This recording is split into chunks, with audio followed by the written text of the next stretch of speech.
दिवाळी विशेष बनवूया साचा न वापरता कुरकुरीत शेव। जर तुमच्याकडे साचा नसेल तर अशा पद्धतीने तुम्ही शेव तयार करू शकता। तर ही लसूणी शेव बनवायला अगदी सोपी आहे आणि झटपट सुद्धा तयार होते। महिनाभर ही शेव जशीच्या तशीच कुरकुरीत राहील, जराही नरम पडणार नाही। तर चला रेसिपीला सुरुवात करूया। एका मिक्सरच्या भांड्यामध्ये घेऊया 1 चमचा ओवा आणि 2 चमचे अख्खे धणे। हे दोन्ही पदार्थ भाजून घ्यायचे, म्हणजे मिक्सरला ते बारीक वाटले जातात। दोन्ही पदार्थ बारीक वाटायचे। जर जाडसर राहिले तर ते शेव पाडताना शेव व्यवस्थित पडली जाणार नाही। त्याचे तुकडे जे आहेत धणे आणि ओव्याचे ते मध्ये मध्ये येतील। शेव तयार करण्यासाठी पीठ मळून घेऊया। तर एका चाळणीमध्ये मी 2 कप बेसन घेतले आणि अर्धा कप तांदळाचं पीठ। ही दोन्ही पीठं बारीक दळलेली असली पाहिजेत। आता ही चाळून घेऊया। चाळून घेतल्यामुळे पीठ एकदम सुटसुटीत येतं आणि त्याचसोबत यात अजिबात गुठळ्या राहत नाहीत।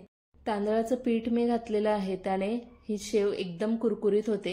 वाटून घेतलेला मसाला आता या पिठात घालूया। त्यासोबतच तुमच्या आवडीनुसार लाल तिखट घाला। मी 1 चमचा लाल तिखट घातलाय, पाव चमचा हळद आणि हिंग घालायचं थोडं, पाव चमचाभर। चवीनुसार मीठ। मीठ अगोदर कमी घालायचं। पीठ पूर्ण मळून झाल्यानंतर मीठ कमी वाटलं तर पुन्हा घालू शकतो, पण जर जास्त झालं तर कमी करता येणार नाही। आता सगळे मसाले या पिठामध्ये चांगले मिक्स करून घ्यायचे। त्यानंतर इथे मी लसूण घेतलेलं आहे, एकदम बारीक वाटलेलं। जर यात तुकडे राहिले लसणाचे तर शेव व्यवस्थित पडणार नाही, लसणाचे तुकडे मध्ये मध्ये येतील। तर इथे आपल्याला एकदम बारीक वाटलेली लसणाची पेस्ट घ्यायची आहे। साधारण मी इथे 15 ते 16 लसणाच्या पाकळ्या वाटून घेतलेल्या आहेत। हे लसूण सुद्धा चांगलं मिक्स करून घेऊया। त्यानंतर कडकडीत गरम केलेलं 2 चमचे तेल घेतलेलं आहे मी। यामुळे ही शेव खुसखुशीत तयार होईल थोडी, त्यामुळे आपल्याला कडकडीत गरम केलेलं 2 चमचे तेल घालायचं आणि ते सुद्धा एकदा चमच्याने मिक्स करून घ्यायचं गरम असल्यामुळे। त्यानंतर आपल्याला हाताच्या मदतीने चांगले एकजीव करून घ्यायचं। यामध्ये फक्त एकच काळजी घ्यायची की ओवा, धणे व लसूणचे अख्खे तुकडे म्हणजे मोठे मोठे तुकडे यात राहता कामा नये, सगळे बारीक वाटून घालायचे। पिठात तेलाचं मोहन मिक्स केल्यानंतर असा घट्ट गोळा तयार होतोय, म्हणजे परफेक्ट असं हे पीठ तयार झालेलं आहे। आता थोड्या थोड्या पाण्याचा वापर करून मऊसूत असं हे पीठ मळून घ्यायचे। साध्या पाण्याचाच इथे आपल्याला वापर करायचे। एकदम मऊ पीठ मळून घ्यायचे, म्हणजे आपण चपातीसाठी मळतो तसं न मळता त्यापेक्षाही जास्त मऊ हे पीठ मळून घ्यायचे। चांगलं 7 ते 8 मिनिटसाठी मळून घ्यायचं। पीठ मळून झालं की शेवटला 1 चमचा तेल घालायचं आणि पुन्हा थोडं मळून घ्यायचं। जर हे पीठ घट्ट मळलेलं असेल तर शेव अजिबात पडणार नाही, त्यामुळे आपल्याला एकदम सैलसर पीठ मळायचं आहे। तोपर्यंत मळायचं जोपर्यंत असं पीठ खेचलं जात नाही, म्हणजे पीठ खेचल्यानंतर ते असं ताणलं गेलं पाहिजे, मधून तुटता कामा नये। असं ताणलं गेलं की पीठ पूर्णपणे मळून तयार झालेलं आहे। आता पिठावर झाकण देऊन साधारण 20 मिनिटसाठी हे पीठ भिजवून घ्यायचं। तर 20 मिनिट नंतर हे पीठ भिजवून झालेलं आहे। मी पुन्हा यात थोडंसं पाणी घालून अजून सैलसर हे पीठ करणार आहे। जास्त घट्ट असेल तर अजिबात यातून शेव पडणार नाही। शेव पाडण्यासाठी साच्याच्या जागी इथे मी एक प्लास्टिकची बॉटल घेतलेली आहे, स्वच्छ धुवून घ्यायची। गॅसवर एखादी सुई कडकडीत गरम करून बॉटलचं झाकण जे आहे त्याला मोठे मोठे असे छिद्र करून घ्यायचे शेव पाडण्यासाठी। पीठ तयार झालेलं आहे, तर इथे मी एक पायपिंग बॅग घेतलेली आहे, त्यात हे सगळं पीठ आपल्याला भरून घ्यायचंय। एकदम मऊसूत हे पीठ असलं पाहिजे तरच शेव पडेल। तुमच्याकडे पायपिंग बॅग नसेल तर एखादी मिठाची किंवा मग एखादी दुधाची स्वच्छ धुतलेली पिशवी घ्यायची आणि त्यात भरून सुद्धा हे तुम्ही करू शकता।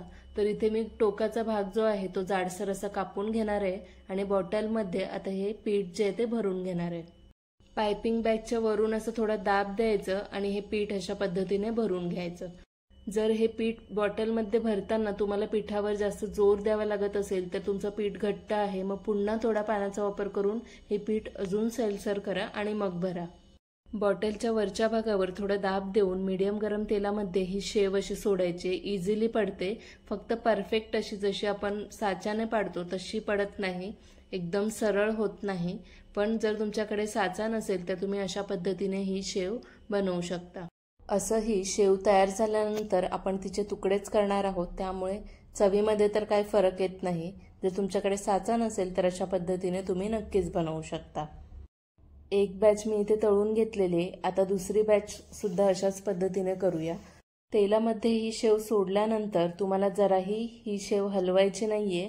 जोपर्यंत त्याच्यावरचे पूर्णपणे बुडबुडे कमी होत नाही तोपर्यंत आपल्याला तशीच ती बारीक गॅसवर तेलामध्ये तळत ठेवून द्यायचे आणि बुडबुडे कमी झाले की लगेच आपल्याला ही शेव काढून घ्यायची। शेव तळताना जास्त घाई करू नका, मंद आचेवर ती तशीच ठेवू द्या। बुडबुडे कमी झाले की लगेच काढा, कुरकुरीत होते मस्त, अजिबात नरम पडत नाही। तर हे पहा, इथे मी अर्धी शेव तळून घेतलेली आहे, तर पाहू शकता त्याचे तुकडे करून घेऊया। छान कुरकुरीत अशी ही शेव तयार झालेली आहे। पूर्ण थंड करून घ्यायची तळून झाल्यानंतर, त्यानंतरच असे तुकडे करायचे। तर चवीला इतकी भन्नाट होते ही शेव, अगदी मार्केटमध्ये मिळते तशीच लसूणी शेव ही तयार होते।